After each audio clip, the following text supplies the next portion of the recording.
국회에 모시기 참으로 어려운 분입니다. 한교안 국무총리 나와주시기 바랍니다.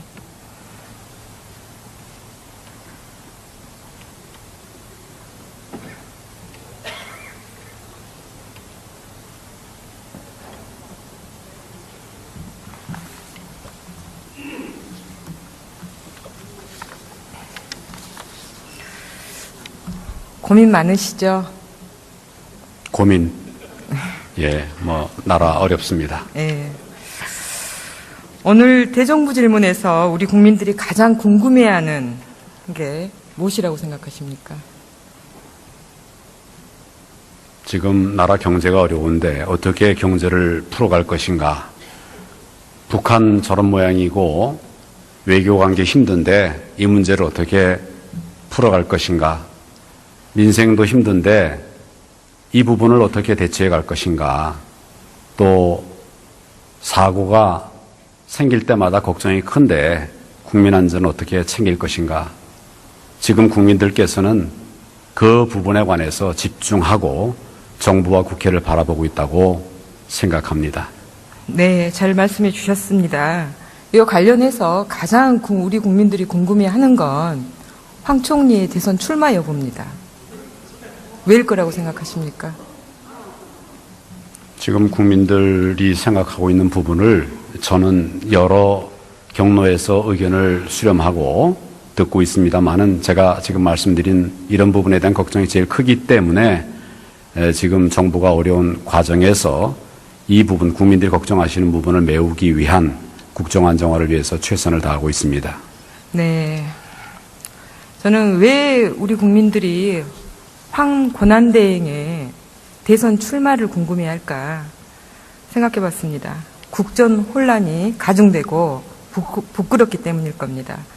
지구촌 어느 나라에서 이런 시국에 국정을 대행해 책임지고 있는 고위공직자가 이렇게 묵책임할 수 있을까? 국제적인 비난에 대한 우려 때문일 겁니다. 앞서서 여러 의원님들께서 질의하셨지만 다시 한번 묻겠습니다. 지금 각종 대선 여론조사에서 황 총리의 지지율이 15%를 넘어섰습니다. 기분이 어떠십니까? 저는 여러 번 말씀드렸다시피 지금 국정을 안정시키고 수많은 어려움들을 극복하기 위해서 공무원들과 함께 정말 힘을 다 쏟아서 진력하고 있습니다. 다른 생각 없습니다. 네. 이번 대선에 출마하십니까? 제가 지금 말씀을 드렸습니다. 그럼 대선 출마를 고민하고 계십니까? 지금 제가 말씀을 드렸습니다. 그럼 말씀해 주셔서 제가 정리를 좀 해보겠습니다. 국민의 상식에 따라서 세계 유례 없는 권한대행 체제를 만들지 않기 위해 대선 출마를 하지 않겠다 이렇게 제가 받아들여도 되겠습니까? 오직 국민들을 위해서 최선을 다하겠다는 생각 그것뿐입니다. 출마 안 하실 거죠? 말씀을 드렸습니다. 출마하신다는 소리입니까? 안 하신다는 소리입니까? 제가 지금 가지고 있는 생각은 국정 안정을 위해서 최선을 다하겠다, 혼신을 다하겠다, 모든 힘을 다하겠다, 오직 그것만을 위해서 전력하겠다 하는 말씀입니다. 이 질문은 저의 궁금증이 아니라 국민들의 궁금증입니다. 그래서 제가 여쭤보는 거고요. 제가 마지막 질문자여서 이렇게 집요하게 묻고 있는 겁니다. 우리 국민들 궁금증 풀어드려야 되지 않겠습니까? 국민들께서 지금 가장 우려하시는 부분들에 대해서 저와 정부가 최선을 다하고 있습니다. 네, 그럼 헌재의 탄핵 인용 판결이 나오면 그때 결정하실 겁니까? 제가 거듭 말씀을 드렸습니다. 중요한 것은 국민들의 필요와 바람을 어떻게 우리가 채워갈 것인가, 어떻게 국민들을 모시도록 할 것인가, 어떻게 하면 조금이라도 좀 우리 정부에 대해서 안심하실 수 있게 할 것인가, 거기에 전념하고 있습니다. 그럼 총리님, 제가 다른 방식으로 좀 여쭤볼게요. 조기 대선에서 심판으로 남으실 겁니까? 선수로 뛰실 겁니까? 지금은 오로지 지금은 국정을 오로지 안정시키기 위해서 예. 모든 역량을 다 하고 있습니다. 그리고 의원님께서 제 말의 취지를 문맥을 보면 잘 아실 것입니다. 말 한 단어 한 단어를 가지고 다른 곡해를 하시지 않으시기를 바랍니다. 한 번 더 여쭤보겠습니다. 자, 굳이 황 총리가 권한대행을 맡고 있지만 저는 본인의 출마 의지가 강력하다면 동의할 수 있다고도 생각합니다. 그런데 하루빨리 국민 앞에 떳떳이 밝히고 검증을 받는 것이 최소한 공직자로서 도리가 아닐까 생각되는데 이 부분은 어떻게 생각하십니까? 국민들에게 떳떳하고 당당한 자세는 국민들의 필요를 채우기 위해서 혼신을 다하는 것이라고 저는 생각을 합니다. 그런 노력을 하고 있습니다. 네, 그럼 혼신을 다하기 위해서 이번 대선에 출마하지 않으실 걸로 믿고 이렇게 정리해도 되겠습니까? 오로지 국정의 안정을 위해서 최선을 다하겠다는 말씀을 거듭드립니다. 자, 황교안 총리는 거짓말쟁이입니다. 황 총리의 거짓말 제가 정리해 보겠습니다. 지난 2월 국회 본회의에서 특검의 청와대 압수수색 협조 여부 질의에 기본적으로 특검의 수사에 대해서 정부는 협조한다는 생각을 가지고 있다. 답변했습니다. 그런데 지난 6일 특검의 청와대 압수수색을 거부했습니다. 국회에서 국민 앞에 거짓말한 겁니다. 또 청와대를 최종적으로 본인이 지휘한다고 답변하셨습니다. 그런데 지금 청와대 압수수색 허용 여부를 결정한 이치가 아니다라고 입장을 바꿨습니다. 또 다른 거짓말입니다.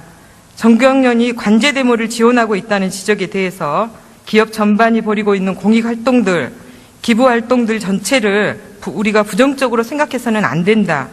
이렇게 답변하셨습니다. 그런데 관제 데모의 실상이 밝혀졌습니다. 청와대가 기획하고 정경련이 모금해서 보수단체와 친박단체 10여 곳에 70억 원을 지원했고 어버이연합 등 보수단체들은 그 돈으로 박근혜 탄핵 반대 등 관제 데모에 사람들을 동원했습니다. 또 다른 거짓말입니다. 노동계의 최대 화두였던 성과연봉제 관련해 우리 황 총리께서는 모든 절차를 합법적인 절차에 따라서 진행한다고 답변했습니다. 그런데 지난 1월 31일 대전지방법원은 성과연봉제의 효력을 중지하라는 철도노조의 가처분 신청을 받아들였습니다. 이유는 취업규칙 변경은 절대 다수가 가입한 노조의 동의를 받아야 하는 근로기준법을 지키지 않았기 때문입니다. 법무부 장관까지 지낸 총리가 이 사실을 모르고 있지 않았다고 봅니다. 황 총리가 말하는 적법한 절차, 이것도 결국 거짓말이 됐습니다. 자, 이번에는 공직자 임명 문제입니다. 공백이 우려가 되는 보직들에 대해서 불가피한 경우에는 인사를 하겠다 이렇게 답변하셨죠. 그런데 지난해 12월 말 송수근 문화체육부 1차관 임명하셨습니다. 송 차관, 블랙리스트 총괄 팀장 역할과 블랙리스트를 작성해 청와대에 보고한 인물입니다. 그런데 지금은 구속된 조윤성 장관의 권한대행입니다. 이 인사가 구속 중인 조윤선 전 장관의 구명을 위한 불가피한 인사였습니까? 아니면 헌법 위반 행위를 은폐하기 위한 인사였습니까? 답변해 보십시오. 의원님 지금 5가지 말씀하셨는데 이 부분에 대해서 다 말씀을 드려도 되겠습니까? 아니요. 마지막 질문만 답변해 주십시오. 질문을 하시지 않았습니까? 제가 거짓말 했다고 하지 않았습니까? 네, 마지막만 답변해 설명을 주십시오. 드려야 되지 않겠습니까? 아니요. 마지막만 답변해 주십시오. 제가 그 말씀하신 5가지 사항 중에 하나도 거짓말한 것이 없습니다.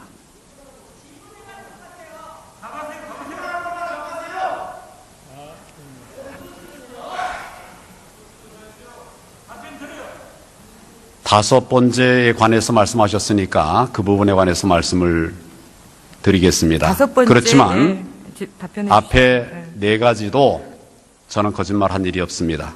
그리고 이 5번째 부분에 관해서는 공직자 임명에 관해서 지금 어려운 때에 국정에 공백이 생기면 안 되니까 부득이한 경우에는 그런 공백을 메우기 위해서 인사가 필요할 것이다 라는 말씀을 제가 드렸고 또 그렇게 지금 하고 있습니다. 지금 말씀하신 문체부 차관 인사에 관해서는 지금 장관도 유고고 차관도 또 얼마 전에 의원님 아시다시피 지금 유고 아닙니까? 그런 상황에서 그러면 문체부를 그냥 팽개쳐 버릴 수가 있겠습니까? 우리가 할 수 있는 검증들을 충분하게 해서 이러한 부분들을 차관이라도 세워서 문체부가 흔들림 없이 일을 할 수 있도록 하는 것이 필요하지 않겠습니까? 그런 판단하에서 검증을 하고 임명을 한 것입니다. 만에 하나라도 의원님께서 말씀하시는 그런 비리나 부정이 남아있는 부분이 있다면 그 부분은 확인되는 대로 즉각 적절한 조치를 취할 것입니다. 그러나 지금은 본인 그거 전혀 없다고 하고 있고 또 특검에서도 한번 불러 조사를 했습니다만 그 이후에 아무런 조치나 또는 결과 나오는 것이 없습니다. 그런 부분들을 충분하게 이해를 해주시면 감사하겠습니다. 특검의 수사 결과 나오면 책임지실 겁니까? 제가 지금 말씀드리지 않았습니까? 임명권자인 총리가 책임져 주시기 바랍니다.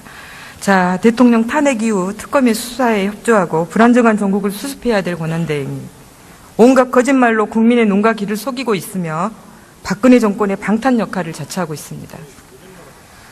이제는 더 나아가 대통령 코스프레를 하며 대선 출마 여부를 저울질하고 있습니다. 이것이 과연 제대로 된 권한대행입니까? 말씀을 드릴까요? 들어가십시오.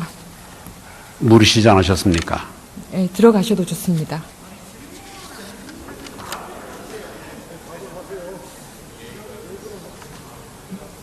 들어가셔도 좋습니다. 들어가도 좋다고 말씀하시는데 지금 네. 질문하셨으니까 제가 답변을 하겠습니다. 아니, 질문하시지 들어가셔도 않았습니까? 좋습니다.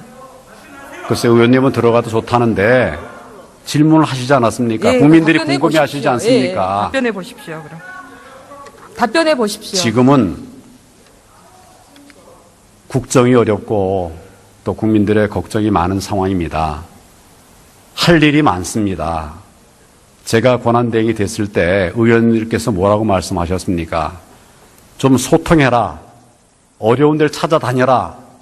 그렇게 해서 좀 그분들이 좀 힘을 얻게 해달라. 말씀하시지 않았습니까?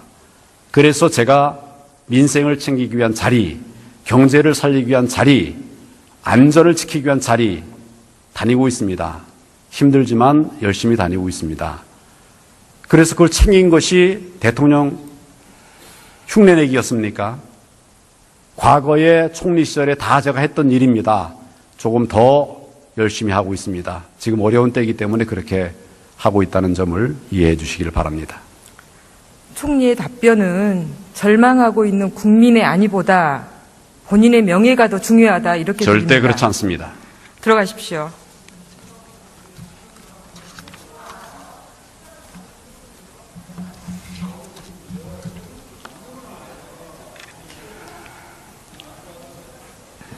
자, 최순실, 김기춘, 박근혜 정권의 국정농단 세력은 방송 언론 분야에서도 전방위적인 통제와 농단을 시도했습니다.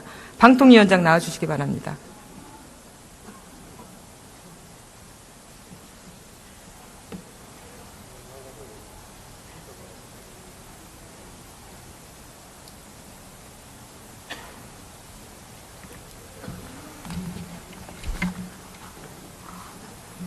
자, EBS 우종범 사장 이력서가 최순실 사무실에서 발견된 거 알고 계시죠? 네, 보도를 통해서 봤습니다. 네, 직접 안 보셨습니까? 원본은 직접 제가 보지 못했습니다. 네. 그런데 이 우종범 사장 이력서가 최순실 사무실에서 출력된 시점이 2015년 11월 9일, 실제 방통위에 이력서를 접수한 날은 11월 18일이었습니다. 자, 제가 이거 가지고 나왔는데요. 자, 이거 보십시오. 이것이 최순실 사무실에서 발견된 이력서입니다. 네. 이것이 방통위에 접수한 이력서. 예. 두 이력서가 지금 다릅니다. 이것은 방통위 공모 전에 최순실 씨에게 오케이를 받고 방통위 공모에 접수했다는 증거입니다. 자, EBS 사장 임명권자 누굽니까? 예, 제가 임명했습니다. 직접 임명하셨습니까? 그 절차를 거쳐서 예. 저희 상임위원들하고 면접도 직접 했고, 그 다음에 상임위원들과 논의한 결과 만장일치로 면접하신 분 중에 제일 적임자라고 생각이 돼서 임명을 했습니다. 이 두 개의 이력서를 보면 우종범 사장의 실제 이력서가 최순실이 아닌가 의심이 됩니다. 자, 우종범 사장 임명하라고 최순실 씨한테 지시 받았습니까? 전혀 그런 적 없습니다. 국민의 수신료로 운영되는 공영방송입니다. 최순실의 발자국이 찍힌 공영방송 이사장, 이거 어떡하실 겁니까? 저희로서는 전혀 아는 바가 없고, 아까 말씀드린 것처럼. 아직도 파악하고 있지 않으십니까? 아니요. 우정범 사장께서는, 전혀 그 이력서가 왜 거기 가 있는지 알 수 없다고 말씀을 하시고요. 방통위원장님. 네. 언론에 보도가 되고 제가 상임위에서 이미 질의를 했고 이 문제를 제기를 했습니다. 근데 아직까지 방통위가 아무런 조치를 하고 있지 않다면 도대체 뭐 하고 계신 겁니까? 우정범 사장한테 확인을 했습니다. 예.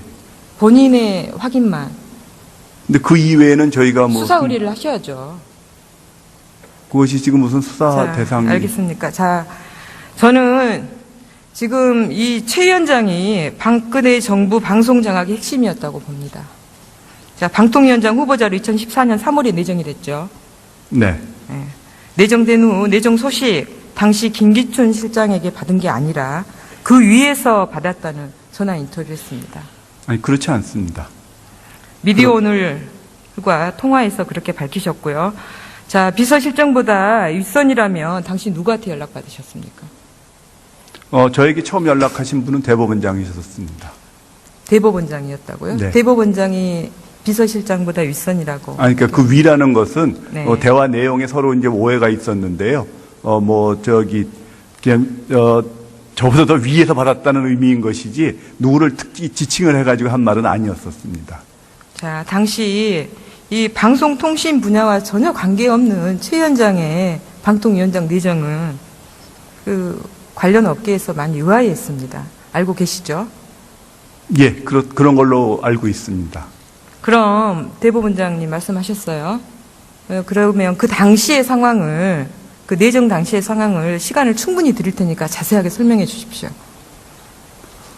지나간 이야기니까 말씀드리겠습니다. 처음에 그 대법원장님께 그 방송통신위원장이라는 직책을 맡아서 수행할 의사를 갖고 있는지 물어보셨고, 제가 며칠 시간을 좀 주십사 하고 말씀을 드려서 고민한 결과를 말씀을 드렸습니다.